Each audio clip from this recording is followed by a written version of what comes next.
wasn't just about Clark missing an opportunity. This was about women's basketball missing its moment.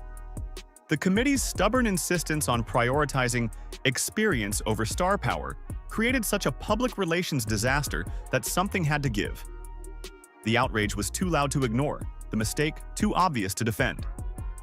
But as bad as the public reaction was, it turned out the Olympic snub was just the visible part of the iceberg. Behind the scenes, USA Basketball's entire operation was showing cracks that couldn't be ignored anymore.